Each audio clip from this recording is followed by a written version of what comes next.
Welcome to a special interview episode of the DL Gaming Podcast. My name is Christian, but of course that doesn't matter because today I'll be asking Raph Koster what makes an MMO worth playing. Say hi, Raph. Hi. Great. You're perhaps best known for your work as the lead designer of Ultima Online and the creative director behind Star Wars Galaxies. But I hear that's not the only Star MMO that you've been up to lately. With the Kickstarter for your latest game, Stars Reach, recently launching to, is it fair to say critical acclaim? Can we say that? Oh, well, at least to a strong result in terms of backers. We were really pleased to see that we hit our initial goal in less than 1 hour. Nice. Well, perfect. I think we'll get into what Stars Reach is and a little bit more about the thoughts and designs that are going into it. But just to set the stage, I just want to go back all the way to the beginning. Could you tell our audience how you started out on this game development journey at a Monkey Bars 500 company named Protocon? Yeah, Protocon wasn't a real company. It was we wished it were real. My friends and I set it up programming 8-bit computers like the Atari 8-bits and the Commodore 64 back when I was around 12 or 13. And we worked on making games, and I actually did sell one in a Ziploc baggie to a classmate. It was my first ever game sale, my first real one. That's great. How much did you sell it for? Just out of curiosity. I honestly have no idea. I don't remember. Yeah. Okay. Well, not a clue. Some kid on the playground paid a pretty penny, I'm sure. You've obviously His dad did anyway. Yes. Yeah, I think that kind of illustrates that you've been thinking about and doing this for a decently long time. You have a blog, and it's a fascinating blog, and I love reading everything that you post. And in 1998, you wrote that if you write a static story, or indeed include any static element in your game, everyone in the world will know how it ends in a matter of days. Mathematically, it is not possible for a design team to create stories fast enough to supply everyone playing. This is the traditional approach to this sort of game nonetheless. You can try a sim-style game which doesn't supply stories, but instead supplies freedom to make them. This is a lot harder and arguably has never been done successfully. So that was in 1998. That's some insight from 2 decades ago. And I'm just wondering, where does your passion for sandbox storytelling come from? And I guess as a second part of the question, who do you think we should credit the term sandbox for when describing games anyways? Yeah. So I came to sandbox and simulation game design from trying to do the opposite. I had been working in text mud games, which were the predecessors to today's MMOs. They're the text-based version. And we were working on one called Legend Mud, still running today, actually, nice. 30 years later, right? That was full of quests, like lots and lots of quests. Quests as intricate as anything you see in World of Warcraft today. And it was a lot of work. It took a lot of effort to make these quests, and it was distressing to see how quickly they were all consumed and used up. And so the kind of the key challenge was, how do we make this content in a faster way? And the answer was, we should be doing more things that are procedural, more things that are systemic. And that meant that when my wife and I were tapped to do design for Ultima Online, the first big graphical MMO, a part of our application package was actually design docs for a more simulated world, rather than one that had all handcrafted quests and handcrafted everything. Mm-hmm. So ever since then is when I've been thinking in terms of more sandboxy worlds. Now, we actually did use the analogy of a sandbox with Ultima Online. We framed it that way. There were discussions that happened on a mailing list where all the MMO and virtual world designers of the day, we all hung out together on the same mailing list. was called Mud Dev. And I can actually find the specific post where I first said, That's Ultima so Online cool. is really designed more as a sandbox than as a more static sort of theme park environment where you go through and go on rides that are quests that are predetermined. Yeah. Yeah, I don't think it got popularized as a term until a bit later as a way to contrast Star Wars Galaxies and EVE Online from the other games, which ended up being called theme parks. Right. But the analogy stuck. Yeah. Well, that's fascinating. I think when I think about a sandbox game, I also think about things like Minecraft and No Man's Sky, and other games that let you explore the world through systems rather than linear content. But I also think about stuff like Dungeons and Dragons and some tabletop games that also encourage you to play in a sandbox. This is a little off script. Sorry, I'm just thinking about it now. But I guess how inspired by, if at all, were you by D&D or other tabletop games when you were kind of thinking about what you wanted to bring to Ultima Online? A fair amount. When I ran D&D campaigns, also when I was 12 and 13, with that same group of friends, we absolutely did the standard thing of buying modules, playing through them, doing those sorts of adventures. But our D&D campaign pretty quickly evolved into more of a sandbox. It evolved into ad hoc campaigns where we would often do sessions diceless and just role play through things, and it was much more freeform. So yeah, having that feeling of, hey, we don't need to be going through a linear story was something that popped up really early on in my D&D playing. When we did UO, I was not yet aware of the debate in the tabletop community around D&D being, well, do you lean into the gamist version or the narrativist version? And, like this was a thing in the tabletop community. They had a whole, there was a third, which was this GNS theory, I think is what it ended up being called. And I wasn't aware of all of that. That came along a little later that I started paying attention to it. But we wanted the feeling of an alternate reality. We wanted the feeling of another world that you could step into rather than just the sensation of moving through linear content. Because the part that appealed to us about virtual worlds was that they were worlds, right? And you mentioned single player games. There were people kind of mining that same area. In particular, Todd Howard was, of course, working on Daggerfall, the very first of the Elder Scrolls games, around the same time. And he and I actually traded T-shirts at one of the first E3s. Nice. So yeah, we've known each other a long time. I think the impulse had always been there, right? Like there was the contrast between the really narrative Ultima standalone series, the really gamey feeling Might and Magic series, or Wizardry, right? Where the Ultima series had a lot more story to it. I think that tension's kind of always been there in role-playing games, but the early computer games were not great at telling stories while also playing D&D, if that makes sense. Yeah. Like the good stories were all in adventure games more than in the D&D like games tended to go hack and slash, right? Yeah. Yeah, I once was a part of a D&D campaign happening over Discord where it was maybe 50 around players large, and every campaign added to this meta story. And of course, everyone was going different directions. And, there's always one person who kind of ruins these things for everyone. And you could do things on your off time. You could make public roles and be like, oh, I was at the lumber yard and I was getting materials for my house. What kind of roles would I need to construct, a balcony on my little homestead area?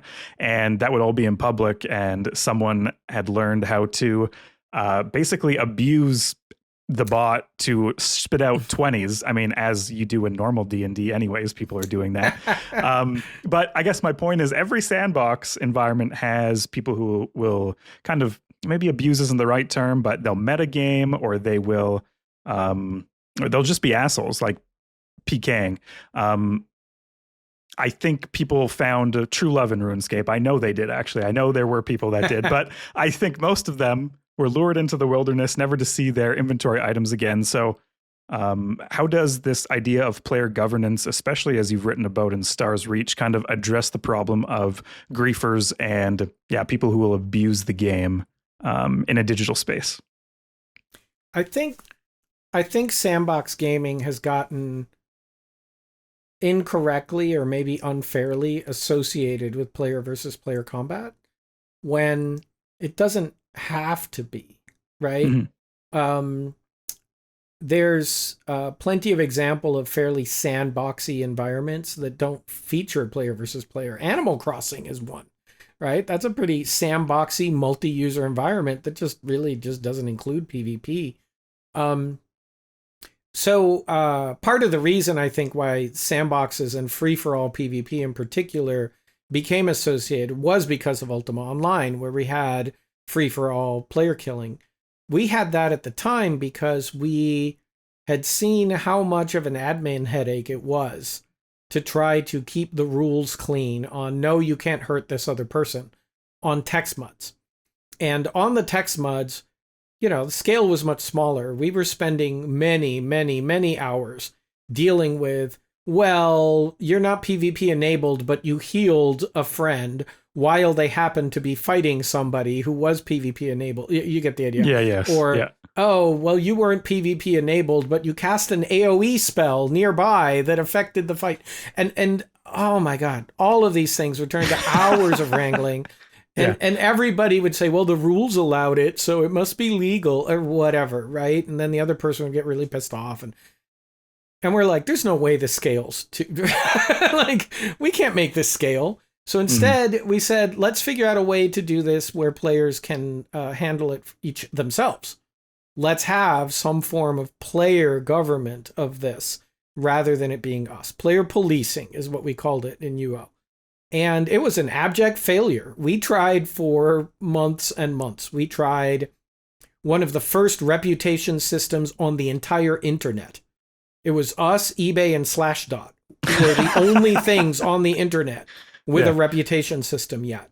And we didn't know about the mathematics that thumbs down reputation systems, like what Reddit has, for example, lead to brigading and PvP. We didn't know that yet, so we had a negative reputation system. It didn't work. Mm-hmm. People would just wipe their avatars and start over to clear their, right? And now I know that there's fancy names for these things. The Sybil problem or whatever, right? Because it's a much more well understood thing. I think a lot of sandboxes ever since have kind of followed UO's lead because they figure having the PvP means, having the freedom means freedom of everything, right? But one of the ironies of sandbox gameplay is that it attracts an awful lot of peaceful players. There's an awful lot of people who want to knit, carve wood, make clothes, go fishing, play peacefully. And the theme park style games pushing it through a narrative don't tend to support that kind of thing very much, right? Well, they didn't, especially back then. Today, you can stop in Last of Us and play a ditty on your guitar. But you didn't used to be able to do that kind of thing. And I actually think that is actually a sign of the influence from UO leaking out into lots of other kinds of games.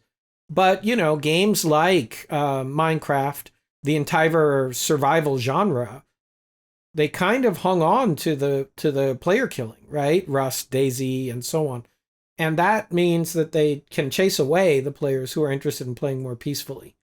So with Star's Reach first, we're making a sandbox that is PvE by default. So PvP is absolutely only opt-in.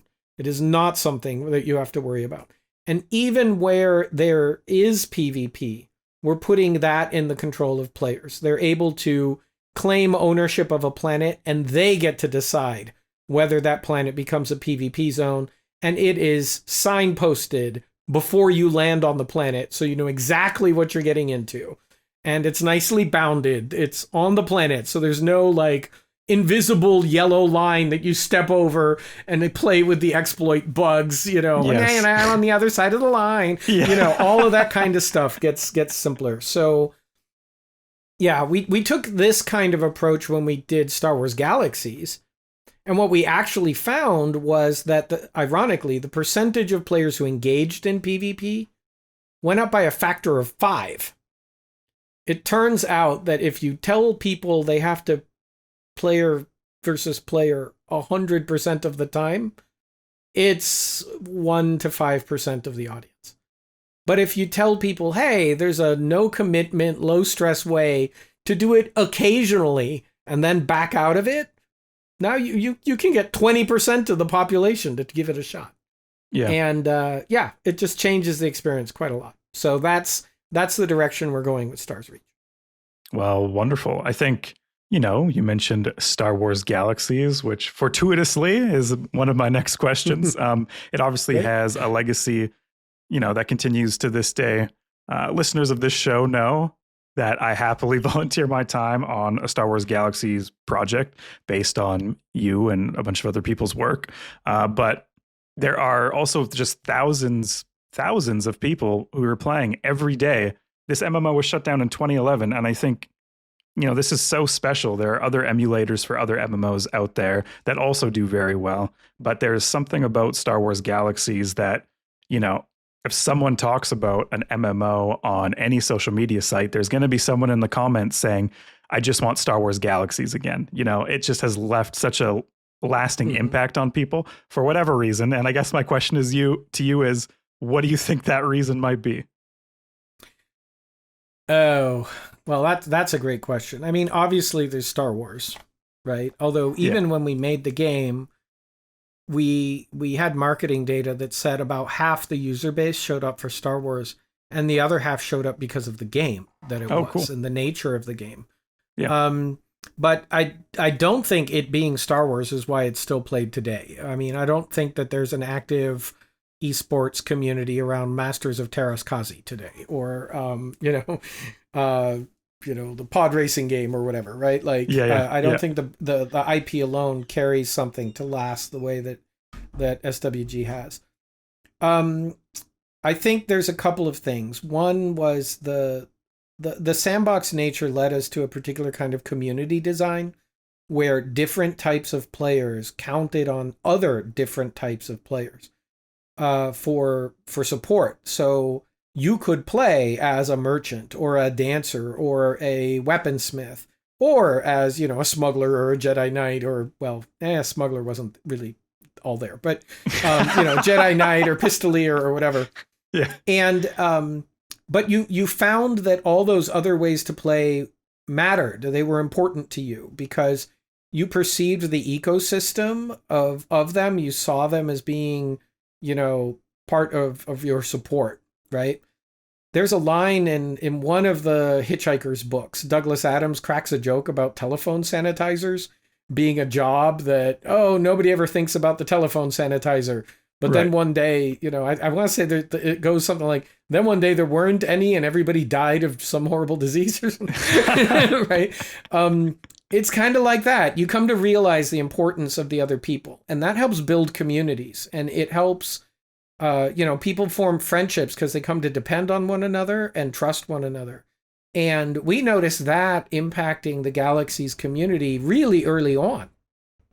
The level of community activity, the level of just connection that people had to one another was noticeably high. And I think that's a lot of what has led to the game lasting. People crave that experience of play the way you want, but I still matter. Right. Right. Yeah. I mean, I'm talking to the lead creative, and I agree with them, which I guess is not anything crazy. For Star Wars Galaxies, was there any planned feature that you had to cut because there just wasn't enough time or wasn't enough resources that you really wish could have been included in the game? Yeah, we had to cut the miner.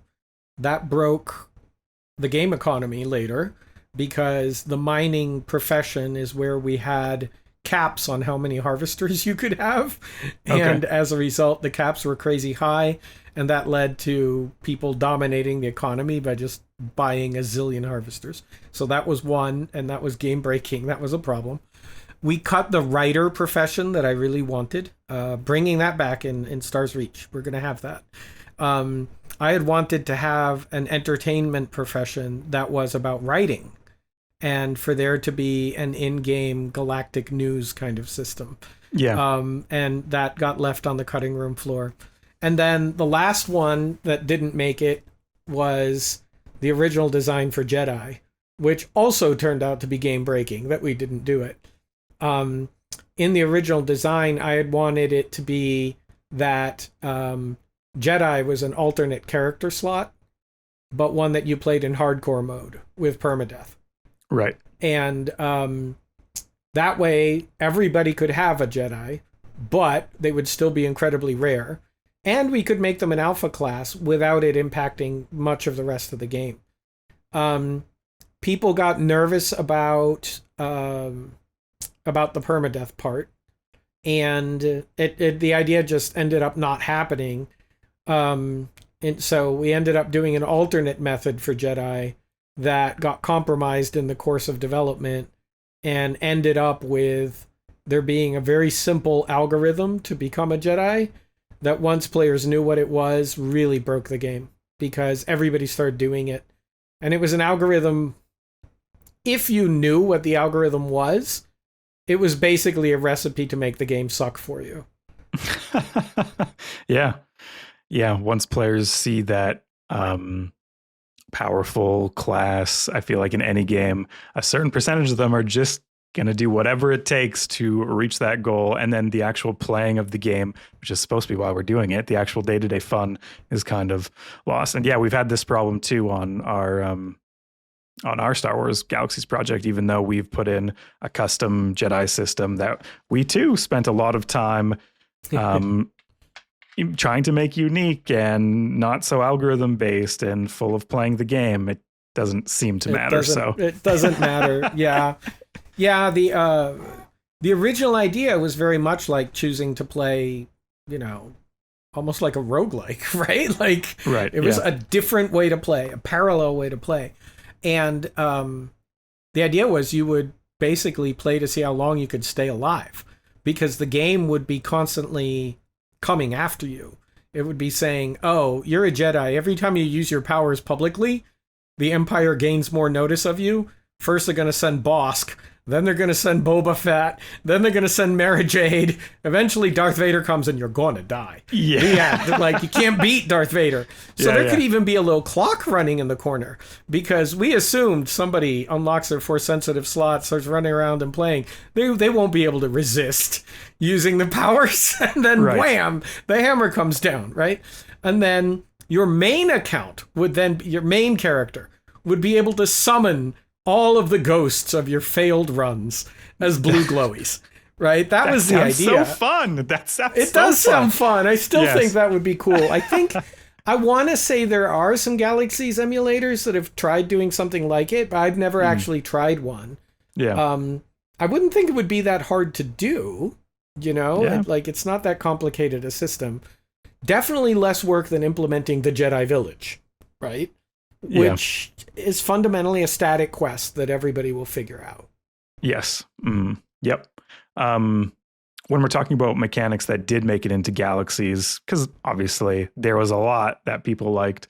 My favorite way to play the game is just being a tailor on a corner of Tatooine. No one knows about my shop. It doesn't matter. Someone will stumble upon it and realize it is this emporium of beautifully designed and colorful clothes. And that's the way I like to play that game. And I'm so glad that system is in there. Is there a way, I guess, what mechanic are you most proud of that is in Galaxies that you're like, yeah, that is awesome? Oh, I can't say tailoring because I basically designed and invented tailoring for Ultima Online and then just cloned it into Galaxies, right? Like Galaxies is in many ways Galaxies was Ultima Online 2. It was the spiritual successor. Mhm. And we lifted an awful lot of systems. So the things that were in Galaxies that were new and unique that weren't in Ultima Online, one was player cities and the associated politician track, which I'd wanted to do in UO and we never got to it. We had guild stones and the ability to make guilds in there, but we didn't have. I wanted town stones, which were basically an alternate form of guild, and that's basically what we got when we did Galaxies and the Right. politician track. The other one in Ultima Online, I had done musicians and whatnot, but they were in kind of the D&D bard-ish tradition where the music was basically alternate kinds of spells that did things, right? Right. Not something that was really reflective of being a musician. In Galaxies, we had musicians and dancers that actually were more like musicians and dancers. They were there to entertain others and not just to cast buff spells on people, right? Right. And I'm pretty proud of that. Dancing was in Anarchy Online, which was another sci-fi MMO from that time period. But it does feel like Galaxies really popularized it as a video game thing. Yeah. You know, when I think back on my career, which is all about how do we add new ways to play to these worlds, right? For UO, the new thing that we added fundamentally was dancing, and we got made fun of for it. We also added the hairdressing. Allow a player to recustomize your avatar. People made so much. I caught so much shit for that. Why is hairdressing done and combat sucks, right? Today, of course, Fortnite makes its living off of dances Yes. and cosmetics. Yeah. So I wasn't wrong, damn it. And then Just before your time. just before my time. And I think most people don't realize how many things UO popularized that way that were not in other video games. If you've decorated a house, gone fishing in a game, crafted an object of any sort, like crafted some armor or, tailored a shirt or crafted a sword or customized the color of your clothing in any way, those are mostly my fault, man. Like those came from Ultima Online. And all right, blame you for Fortnite. That sounds no, I mean, there were antecedents, obviously. Like the guild system in UO is basically the root of guild systems in most MMOs today. But there were guilds in MUDs, obviously, right? Like there's always antecedents for everything. Anytime you do something. In the case of many of those ideas, we were inspired by a text mud called Dart Mud, which was one of the very first player-driven economies on the internet. Hardly anybody played Dart Mud, It Right. was obscure even for MUDs, but it had these great ideas, and we took them and we elaborated hugely on them and did things with graphics that you can't do in text, lost the bits that you can't do in graphics, and so on. I do feel sometimes like I need to apologize for the fact that we now interrupt your tomb raiding to set up a campfire and craft arrows.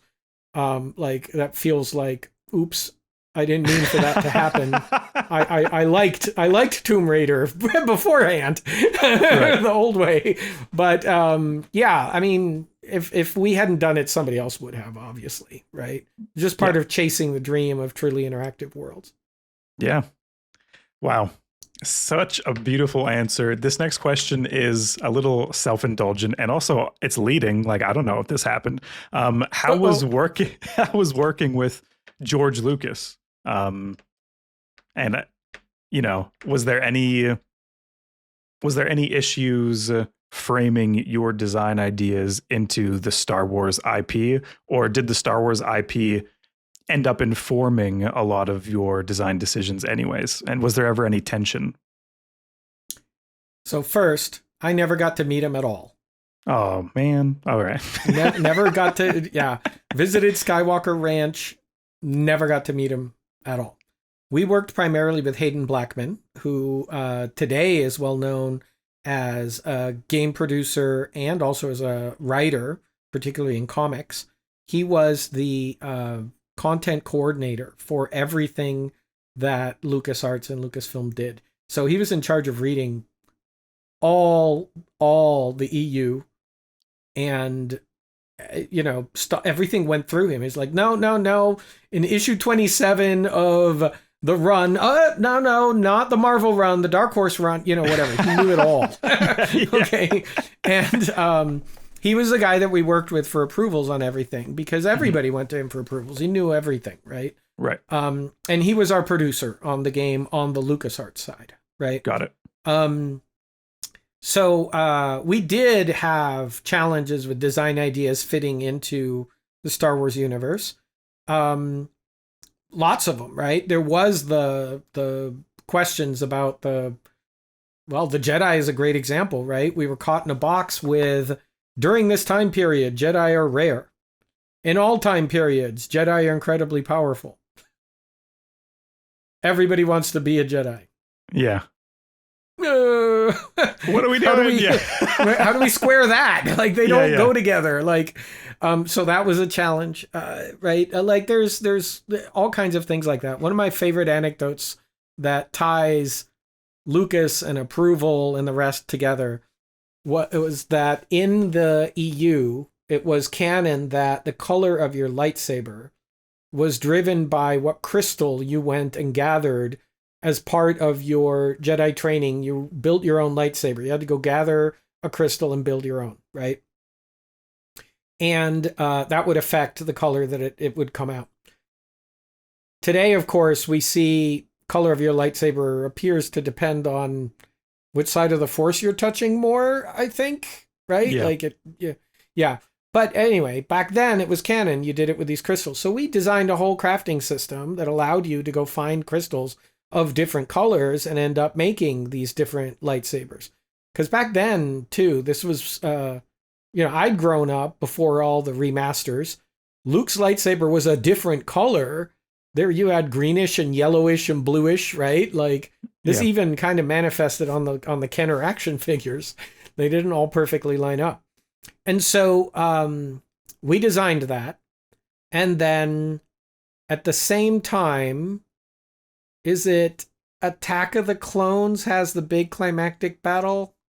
One of them, for sure. Yep. Yeah, there's the giant climactic battle against the droids, and there's all of the, and there's all the sides and everything. And this is, some of this may be apocryphal, but what I'm told is people were showing George the battle scene, and they say to him, all right, so CGI lightsabers, and they're putting in all the lightsabers and they're making of various colors, and he stops them and he's like, no, all red, all blue.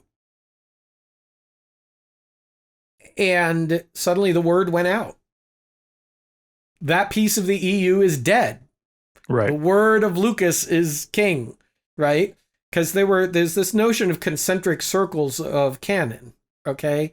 That's how it worked. EU was considered to be, there was Word of George, what's in the movies. Word of George overrode stuff in the movies even, right? Like, Han shot first, whatever, right? And then you got further out and you got EU and so on, right? So EU, by the way, is expanded universe. It's been long enough that I think younger Star Wars fans might not even know that. EU? So what's that? Yeah, exactly. It does not mean Never Europe. heard of her. It's not the European Union. Anyway, so the word went out, changed the comic books, changed the lunch boxes, changed everything. Lightsabers are two colors.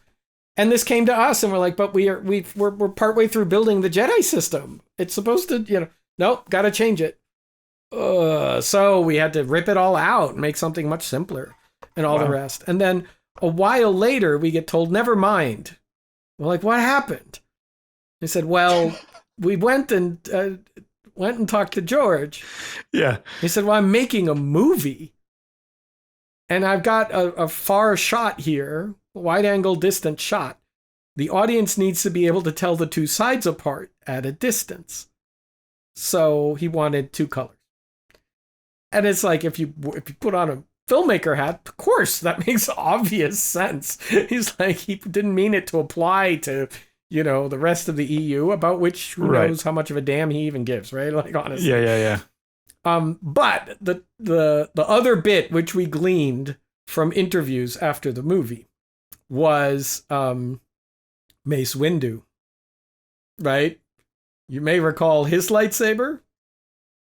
Do you Obviously remember? purple. Yeah, of Purple, course. right? Yeah. And so the way the story apparently goes is that Samuel Jackson went to George and said, hey, everybody's red and blue. Can I have purple? And George was like, you're a major name character. People are going to want to follow where you are on screen. So yeah, purple's fine. And that is when the Guardians of Canon went, wait a minute, we thought you said only 2 Change colors. the text. Change. Put the lunch boxes back the way they were. Get them out of storage. Let's go. Ship. Let's go. And it trickled back down to us, and we were able to make multicolored lightsabers again. Well, so that's great. Yeah, it's the stories get weird, right? Like the level of secrecy around it all was pretty high too. Because those movies were in production, we were supposed to make use of concept art and models and everything from them.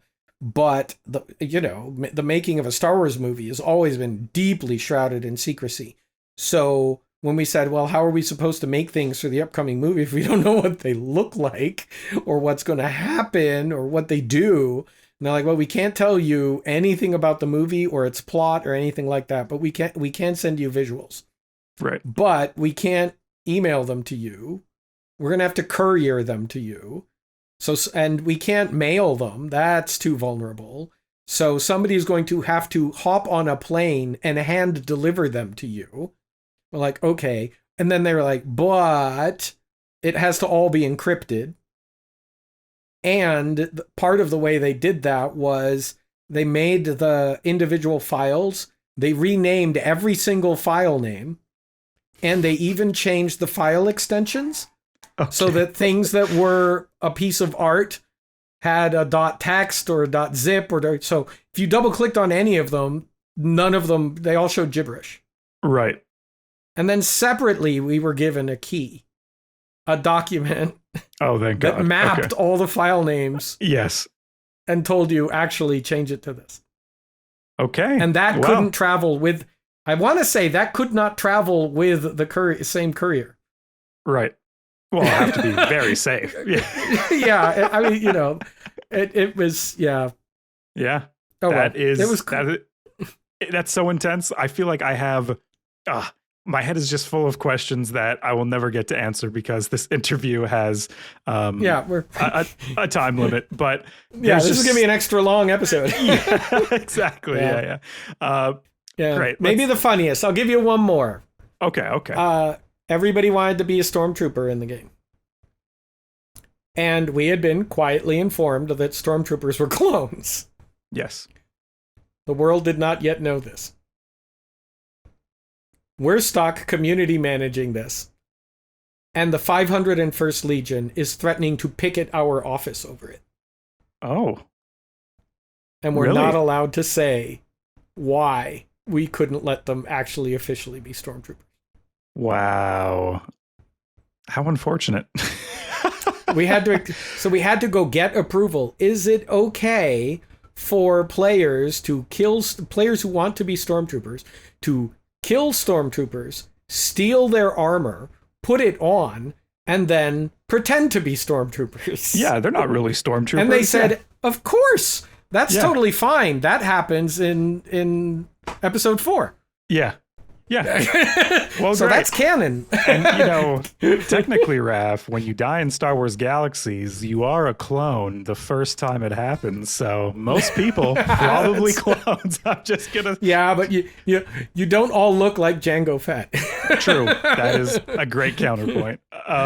Okay, let's get down to Star's Reach, which is, of course, the new game that is kind of informed by all these Sandbox and systems kind of led ideas of what an MMO should be.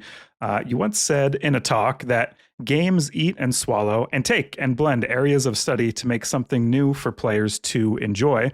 What are the major systems and inspirations that Stars Reach is a blend of? And did you design with any sort of thematic limitations in mind that helped you focus that? Yeah, many sources of inspiration. I'll run through a few. So the most notable, particularly for audiences who are into the sandbox, is that this is, some people are called it UO3. It is the spiritual sequel of, I think of this as the third in the series right. After Ultima Online and Star Wars Galaxies. It pulls from all of those design lessons. So that's one thing. So for people who are out there hoping to see the kinds of gameplay and community and economy and features that were in Galaxies, yep, all there. Plus some things that we're pulling in from UO that didn't make it into Galaxies. Like, for example, UO today has the ability to build buildings out of tiles, whereas Galaxies was monolithic buildings. Yep. We have tiles. You can build parts any way you like. So that's first. Second, we pull much more from simulation than maybe almost any game on Earth short of Dwarf Fortress and Noita. Okay. We model every cubic meter of the world and know its temperature, humidity, material, flow rate, adhesion, chemical interactions, state of matter, whether it is liquid, solid, or gas. Like, you can literally superheat rock and evaporate it, and it will float away as gas and then congeal into lava and then fall to the ground, flow as lava, set things on fire, and then congeal and cool back into stone. Everything about the world is malleable. I gotta tell you, dude, it's kind of magical because everything does what you think. Right. Water flows and it erodes riverbanks and they collapse. You're digging through the ground and cave-ins happen. Monsters fire heat beams or whatever at you, and they hit the ground and blow craters and set the ground on fire, and trees catch fire in response and burn down, and then the trees grow back later. Okay, like, the whole world is actually alive. You could melt your way through a glacier to find the hidden alien laboratory inside. Everything reacts the way you expect. And you can just go ice skating in the winter if you want, right? Like, that works too. If the dirt gets too wet, it turns to mud and your feet get stuck in it. So all the things that you've seen at the beginning of fantasy novels or sci-fi novels, oh, we got snowed in at the tavern, that actually can happen, right? When Gandalf says you shall not pass and collapses a rock bridge, that actually happens in our game. You can do that, right? Mm-hmm. So all these things that in most games are set pieces, handcrafted, here they are emergent, and we don't have to hand code them. They happen organically in the game without us special casing everything. And that means that the game can be fresh and unpredictable and right. At the same time feel like a real world. So that's inspiration number 2. And then third might seem out of left field, but MMOs have they've almost crawled up their own ass. I don't know how else to put it. They've gotten too intricate, complex, so many buttons on screen, full of terminology that only hardcore MMO players can even follow, right? Like all these 3-letter acronyms and, and that means they've gotten less accessible. They're harder for people to get into. Well, I want the feeling of stepping into an alternate world to be accessible again, right? And so we pull a lot of inspiration from simpler games. And a key thing that really hammered this home for us was when Breath of the Wild came out, and it crammed an entire sandbox, right? With all of that implies. You can cook things, you can do tailoring, you can, all of those things are in Breath of the Wild. And they don't even have a HUD, right? That was revelatory. It's like, oh, yeah, we need a sandbox MMO in the world that is this easy to play. Right. It still Yeah. has all the depth, but it needs that level of ease, right? And so because of that, we have action arcadey combat, and we have, super streamlined UI and a bunch of other things that pull from the lessons of console games, of modern games, and the streamlining that we've done. And then I'll name the fourth thing, which is none of this would be possible to put in a package without modern cloud technology. So we can do this simulation. We can give you the ability to modify everything. We actually stream down bits of the game, like your game install streams down asset by asset. So we can update your game without patching. We can add game features to the game without taking the server down or kicking you out of the client. And we can clear things out of your cache because we're inspired by how the web works. It would suck if Amazon had to patch Chrome every time they added something to their catalog. But that's how video games work. Okay? So we built our architecture for modern internet. Right. And it's a dream building games in a system that works more like the web. It makes us way more efficient, and it allows us to deliver gameplay to players faster. We get to iterate more, which means we find the fun better. And it'll help us deliver better live service.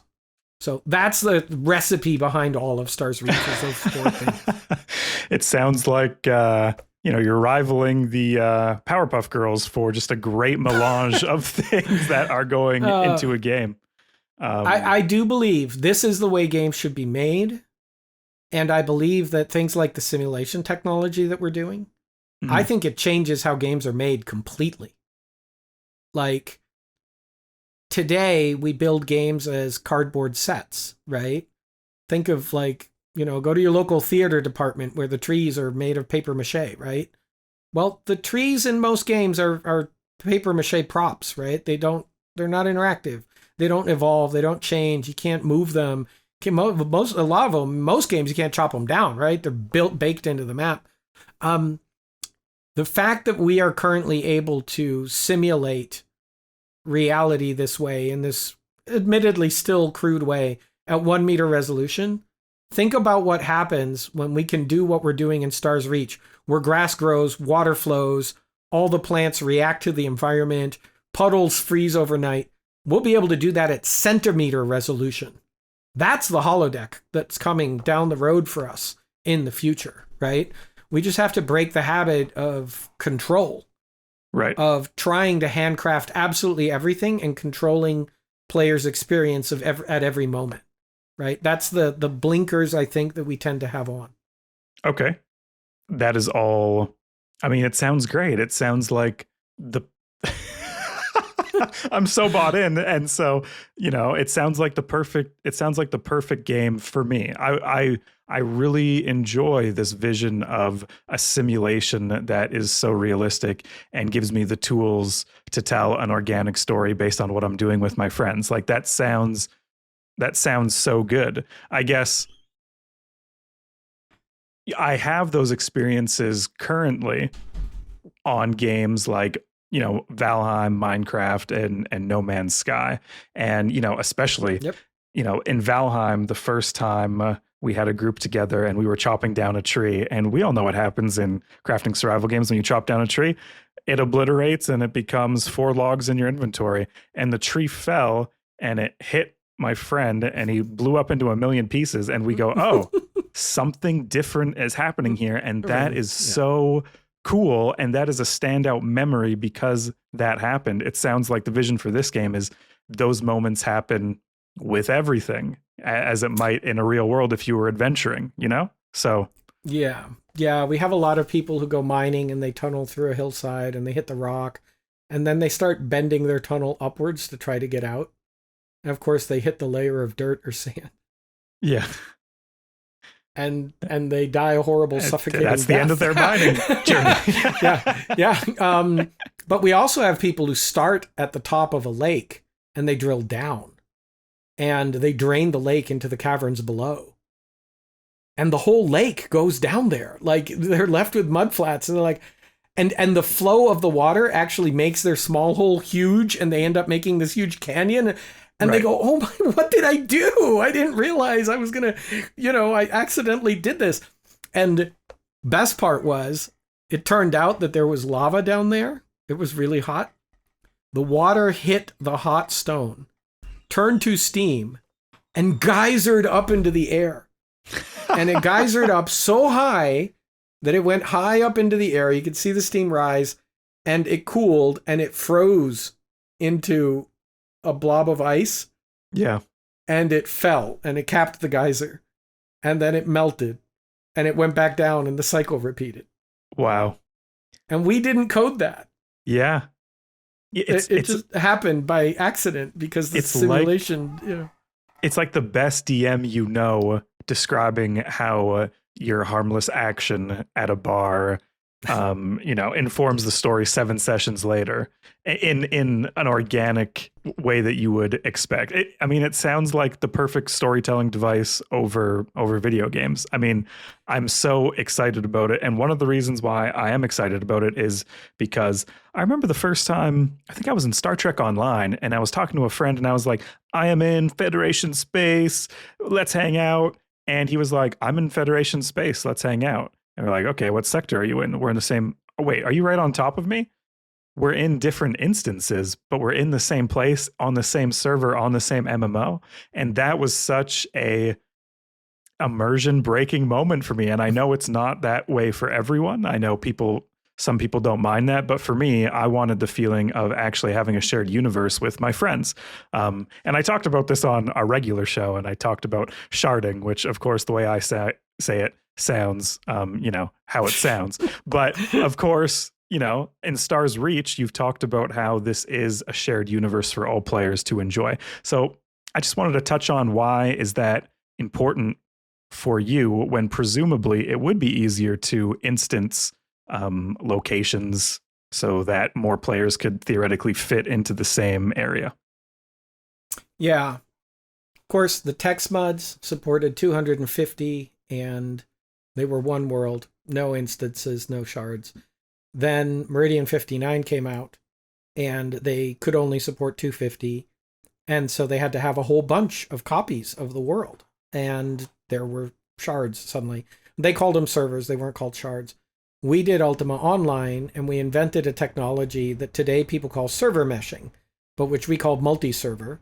That's what allowed us to be the first true massively multiplayer, because we went from 250 to more like 2,800 inside of a world. And really the limit was only how much map we were able to make, right? And originally we had thought, because we had a much lower estimate for player count, EA didn't think Ultima Online would last more than a few months, and they didn't think that it would sell more than 30 to 50,000 copies total lifetime. That's why they make the big bucks, Raph. Those. Yeah, well, so we ended up having, we thought there'd be one world for Ultima Online, one server. And then it turned out demand way outstripped that. So we ended up having to run many servers. And Richard came up with the notion that, hey, when Mundane trapped it in the crystal, he shattered it, and copies of the world could be in these crystals. So I had to go off and write a lore doc under what Richard and Star told me, and we came up with calling these shards. These become the shards of Britannia, and we ended up developing the lore in a whole bunch of ways, but the term stuck for a long time. People called individual MMO servers shards in all the games, not just in Ultima Online. Right. So, but we didn't like it even back then, right? Like, it became the norm, but the limiting factor was how much map you could make, right? That is the thing that limits this, how many worlds you run, is how big a map can you make, even in a server meshing style system. So, our architecture is very different. From a back-end point of view, think of it more like hyperlinking every single person's Minecraft server together into one hyperlinked world. Or think of the hyperlinks between websites. Everybody's website can be different, look different, whatever, but you can follow a link and find yourself in another one, right? Think of Ready Player One. It's clearly a single shardless game, Yep. but it has lands that are all very different, right? That's kind of always been the big dream, right, of these alternate realities. Well, using a more web-like architecture, we can do that. So we actually make each of our planets and each of our space zones is actually a standalone MMO server, and we launch it in the cloud. And we can launch them even at different locations around the world based on who tends to play there. So if a lot of players play in Australia, we could launch the planets that the Australians play on locally in Australia so their lag doesn't suck, right? But they could still go through a worm gate and end up on a server hosted in Europe, deal with the lag, but it's one galaxy, right? So our architecture works that way. And the big thing about it, it's less about just the moment to moment. It's great that you can always go visit the larger lands, right? Like, I look forward to, I'm visiting a more European part of the game and people here speak another language. That's cool, right? Like, cool. Yep. I'm in the French-speaking region of the galaxy. That's awesome, I think. That's it's really fresh neat. baked bread. I'm on planet fresh baked bread. Yeah.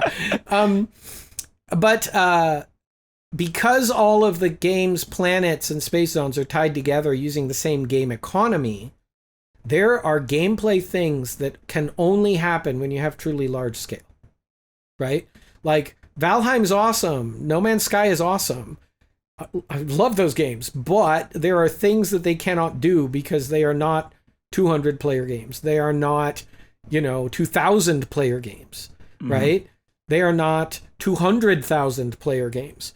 There are things that happen that you can do, game systems that you can create that depend on scale. And to me, that's one of the most exciting things about MMO design, is designing for that scale, right? That's a new canvas for games. Very exciting. We have a decent amount of Australian and Kiwi listeners, and I feel like I do like to pick on them. So if you could actually slow down their servers, that would be great. No, I'm just joking. The water goes the other way down. It's weird. I'm sorry. It's not an opinion. It's physics. How will players act in Star Reach? You've written about how players will kind of abuse, maybe that's not the correct word, but they will gamify any positive feedback system, maybe in ways that aren't intended. Star's Reach seems like the perfect sandbox for someone to do anything. I think that might mean some players will, find ways to abuse what you've created to maybe level up their. I'm just giving an example. I haven't played the game, but are there ways that you think players will do that? And I guess since it's the sandbox, would you encourage that? Like, is that even a problem? It is a problem. The freedom that we offer in the game does result in new avenues for players to grief one another, right? And that's always a concern. And it's something we spend a lot of time on. It's one of the top things that we get asked about. Hey, wait, does this mean that in theory somebody could reroute a river and flood a town, right? And the answer is, yeah, things like that can happen, but they could also happen via natural disasters. And it can be really hard to tell, did the person intend to do that, right? So we pay a lot of attention to try to balance the freedoms versus the potential for damage. Players also, they do what they get rewards for. They do whatever they get a pat on the head for. A really good example of that negatively impacts community and socialization. When World of Warcraft came out and put yellow exclamation points over everybody's head and then added a quest log alongside, right? It was rightly hailed as a major innovation and accessibility tool. Players never felt lost the way they did in previous MMOs. They knew what to go do, right? That kind of thing. However, it also meant you always had a to-do list, like hovering next to your eyes. And that meant people were less willing to stop and smell the roses. They were more go, go, go. And it wasn't long before, academics studying MMOs, which is a thing, were starting to notice that, hey, role players progress slower in this game than people who just do what the game tells them. people who want to take time to chat end up unable to play with their friends because their friends get more XP per hour because they are running to the next yellow exclamation point. Right. And, so you have to be really careful with the incentive systems you build. You have to allow the off-ramps for players. You have to give them the chance to stop and smell those roses, because a lot of the magical moments in MMOs come from, watching the sunset over a lake or something, right? Like, yeah. those are often the magical moments. So, we try to make sure that you are rewarded for the way that you enjoy playing. And if that means just going out and exploring the map, we want that to be a rewarded activity. Right. We want that to be something the game recognizes. If what you enjoy is writing strategy guides for people, we want to figure out a way for that writer profession to earn likes from people in the game so that they can see, oh, you fulfill a really important part in this game ecosystem. You write down all the stats and you map the planets and everything. Those players ought to be earning experience points and accolades in the game, because otherwise they're being punished relative to the people who just use the strategy guides and kill tons of monsters with them. Right. Right. So, we try to think really carefully about all those incentive structures so that all the ways to play are valid. People don't feel like they're ever being left behind because they like playing one way versus another. And we try to block all the ways in which players can use those emergent tools to harm one another. Wonderful. Is there a mechanic in Star's Reach that you're especially proud of that is going to make it, or is in the game you sit back and you go, yes, finally, it's in? I just named some of them. Right now, mapping the world is something that your first dozen players get to do, and then it goes on a strategy site or a wiki. Right. Yeah. Well, we can generate infinite planets, so there's no end of new worlds to map. And that means we can make it now an advancement track, and players can map planets, which means we can take the mini-map away, have explorers craft the maps by exploring a planet, and then sell them to people. And that's how you get a mini-map, because you bought it from them in the game.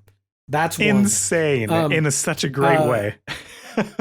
We see folks who stream games. Right now, they stream, they play, all their rewards are on Twitch, right? Sure, they get famous, but what if we had an in-game news net and, your journalism profession allows you to have your own channel and gather followers. And when you go live on Twitch, you post in-game saying, I'm now live on Twitch, and people can give you likes in the game. Maybe they could even follow your stream on Twitch. There's a link, they can pop it open, right? Right. And by giving you likes, you're earning experience points. And that means you level up in journalism, which means you get the ability to put a Chiron on your screen in the game, or get a drone camera so you can take shots from different angles. And now your Twitch stream is way cooler, right? That's actually such an easy thing to do if you think about it. Yeah. And now those people can become like master journalist, master streamer in the game. The game recognizes what they're doing and rewards them for it. So I'm really looking forward to those. I'm looking forward to, we're doing a ton of stuff where the simulation lets us add depth. Like, there's literally a dozen kinds of soil with different pH and humidity types and everything. And that stuff like that's going to make the farming richer. You have to worry about, you can literally remediate soil in this game. If you want to try cultivating different plants in the incorrect climate, you can set up a greenhouse. Okay, yeah. Things like that actually work. So, yeah, I mean, I use the analogy in one of the game news sites kind of ran with it, and they said, oh, they're trying to build Sword Art Online. Not the death part, not the VR insta-kill you part. Right. But if you think about the worlds that you see in Ready Player One, in Sword Art Online, in the Star Trek holodeck, whatever, they all have that internal consistency. They all have what do most people in Sword Art Online do? They're not running through the tower trying to beat the dungeon levels or whatever. The way that show portrays it is most of them live in town and they bake bread and they look for S tier ingredients. And, one of the best episodes of that show is the two protagonists like buying a house by a lake and cooking themselves a meal and then accidentally fishing and pulling up a sea monster. And I'm like, this dude played UO. Turns out he did. Tons of those episodes. Right. That, the player killing in town, those are straight rips from specific UO moments. Right? When we dream of what immersive virtual worlds can be, they're all like that. They are not, let's go pop 5 more XP bags and let's kill 12 purples in order to get the soul-bound DOT tier 7 right? Like, they don't have all the jargon and the complexity and they don't have all that crap layered on top. Instead, it's, no, man, let's sit by the lake, tug on the fishing rod, see what we pull up, and watch the sunset. Yeah. It's that sense, that magic sense of this feels like a real place with other people in it, and we're having adventures we can't have anywhere else. That, to me, is the magical dream of MMOs.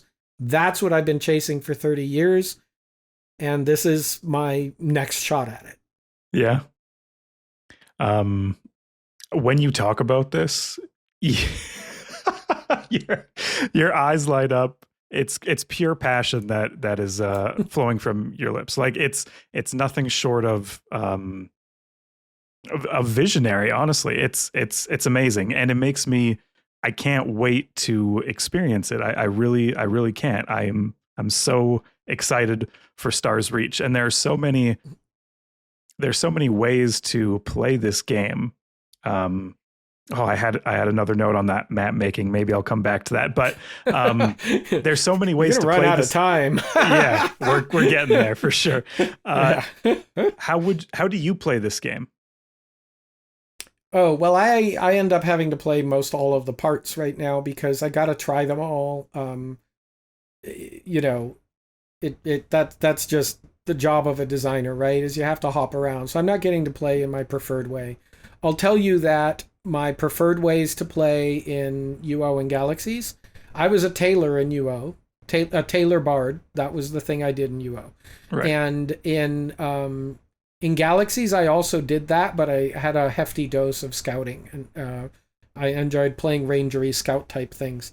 In the current pre-alpha test, I do enjoy the cartography stuff. We don't have the full map making loop in there. I'm not great at the building, but I have been known to lose many, many, many hours to building in other games. So I'll definitely be digging into that more. One of the things that we get told repeatedly is that just digging holes is just too damn fun. There are a lot of people who just dig tunnels everywhere. It's actually a bit of a problem. Holes everywhere. So it's kind of mesmerizing to do, and so just like in other games, right? That diggy hole game went viral recently, I think. Yeah, I was just gonna say. Yeah, actually, where's that virality? Give some to us, because we do the same thing as that game does. It's not just holes. More around it. It's not just holes. There's way more, but we do the same thing. So So right now I try a bit of everything. I'm looking forward to what happens when more of the economy is all hooked up. Right. Okay. Cool. If someone, is listening to this and they're bought in, they like this type of game, what is the best way to support development? Because Star's Reach, of course, is not purchasable on Steam. There have been some, I believe, pre-alpha tests, so not even an official alpha or an official beta. So how can they get involved? Yeah, what can they do? So first, Star's Reach has been in testing for 7 months now. And thousands of people have been playing it. So if you haven't gotten in yet, you've just been missing out, Christian. You could have been playing. I signed up on that sheet. I'm in Discord. Anyways. Okay, all right, good. So, yeah, people even now can still go sign up, and we are bringing in waves of testers. We literally add thousands of testers a week.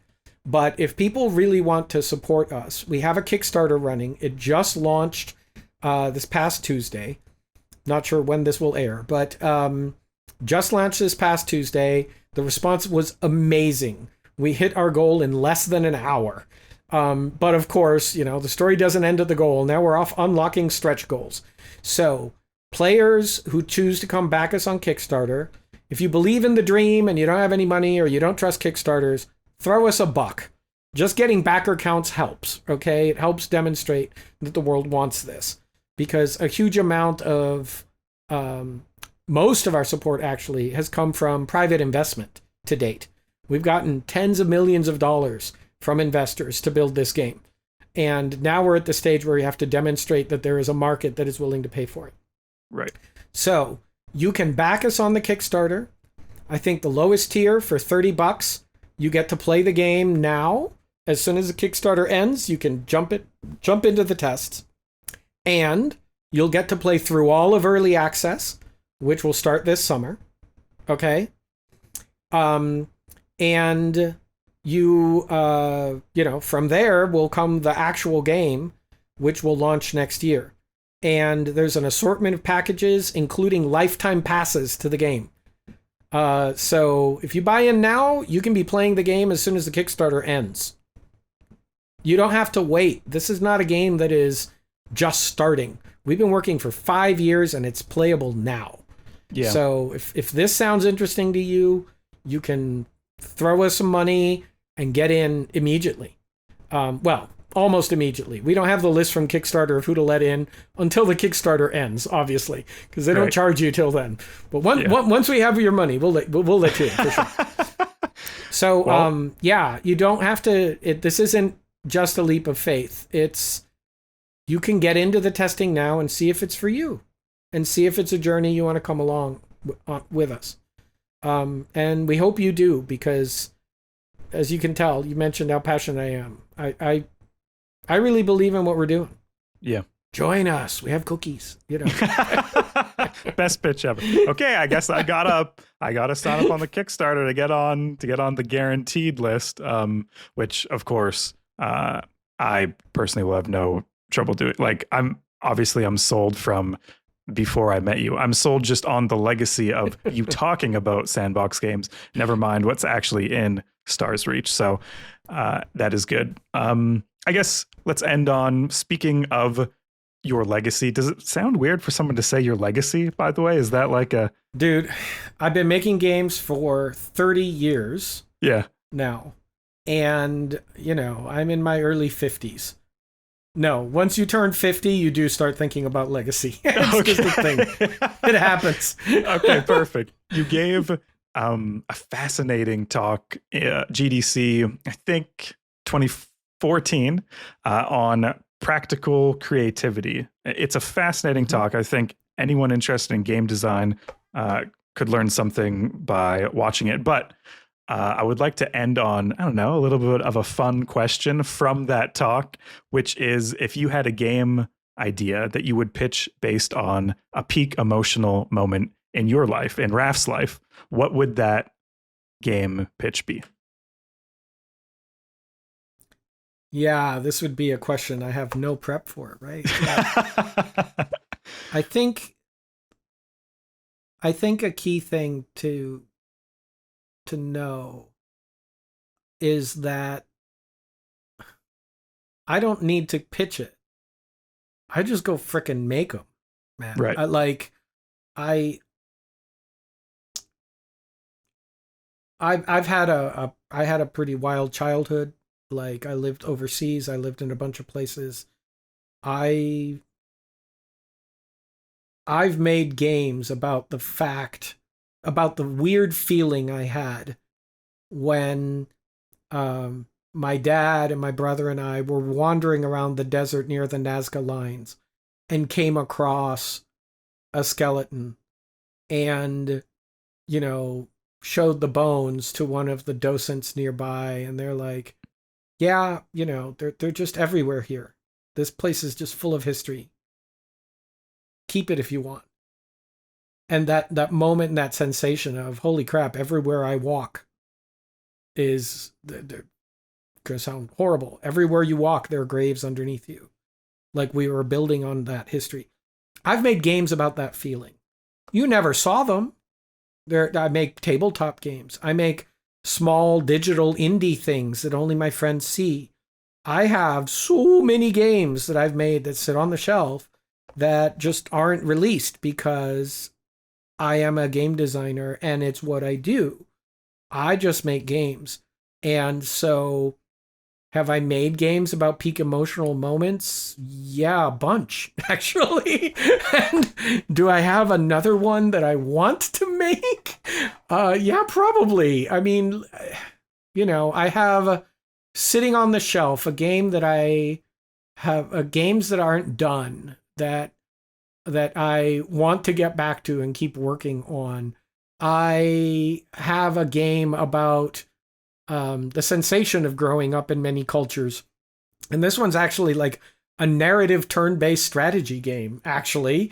And I have the turn-based strategy game done and it is playable. And I haven't made all of the narrative stuff and it's sitting shelved and I'd love to get back to it. I spent the last 2 years writing a musical about the chunk of my childhood spent growing up on a hippie commune in the 70s. And I have the entire musical written and all of the songs.